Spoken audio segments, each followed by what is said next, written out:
pouvez véritablement me l'apprendre, car effectivement aujourd'hui je suis très heureux à plusieurs titres de participer à cette inauguration.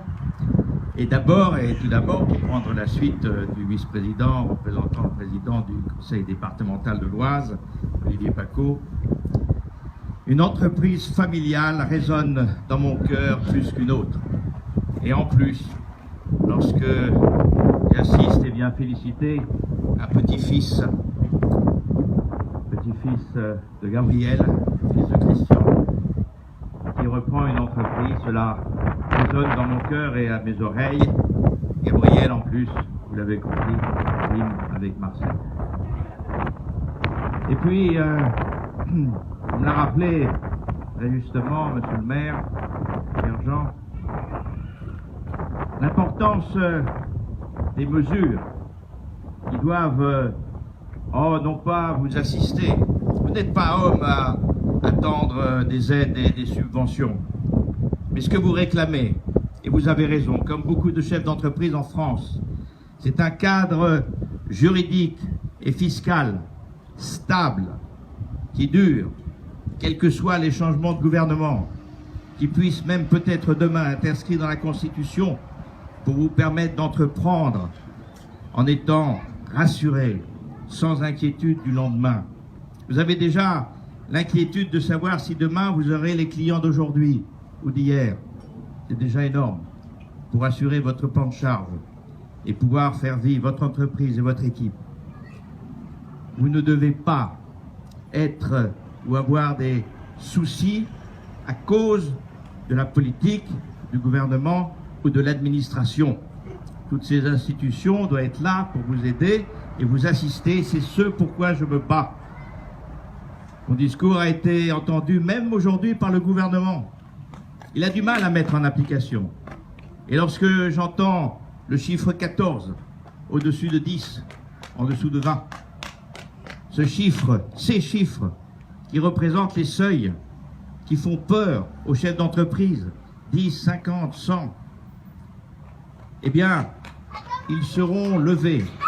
Oh, peut-être pas demain, cela m'a été déjà promis à l'Assemblée nationale. Et puis ça a été fait de façon plus compliquée, ou fait de façon trop petite.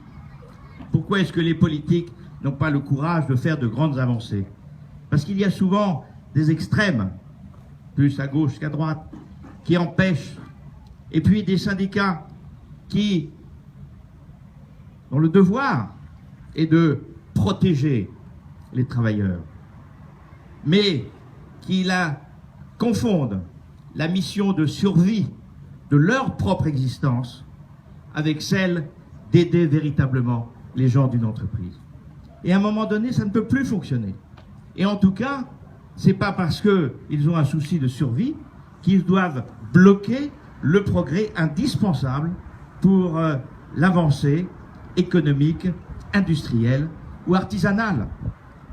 Vous imaginez qu'à l'Assemblée, représentant un grand groupe familial, je défends beaucoup plus les petits et les tout petits que les grands.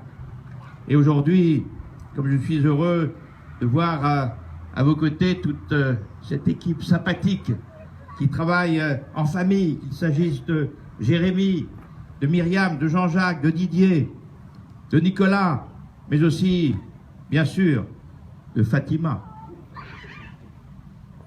Last but not the least. C'est pas facile de travailler en couple.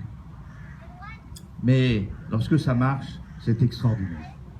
Car cela donne une dimension supplémentaire à l'entreprise. Et puis, bien souvent, c'est un inconvénient, mais ça peut être un avantage. Quand on rentre à la maison, on continue à parler des problèmes de l'entreprise. Alors demain, il faut que tu penses à faire ça, et puis là, oui, et puis alors ici, et puis au fait là, est-ce que tu as vu tel client, etc.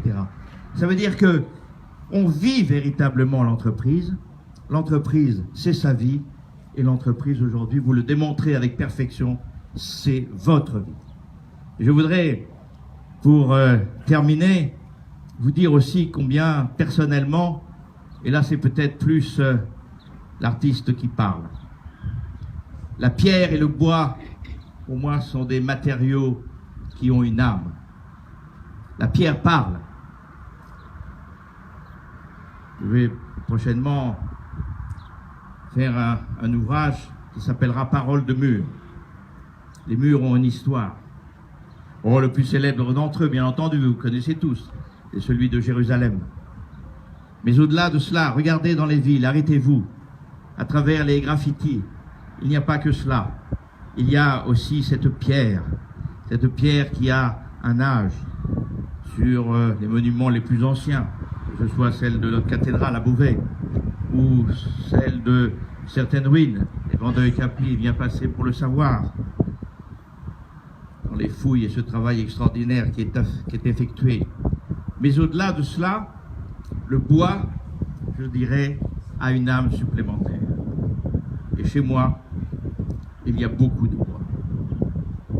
Les poutres, les revêtements, le plaquage, les tables, les meubles. Le bois, véritablement, parle. Et je voudrais terminer le discours peut-être déjà un peu trop long, qui a quand même été raccourci grâce aux intervenants précédents. Vous citez ce joli poème de Ronsard, cet extrait plutôt, qui disait « Je n'avais pas 15 ans, que les monts et les bois me plaisaient plus que la cour des rois. » Eh bien, vive votre entreprise, vive le tout fait bois, vive l'Oise, vive la Picardie et vive la France.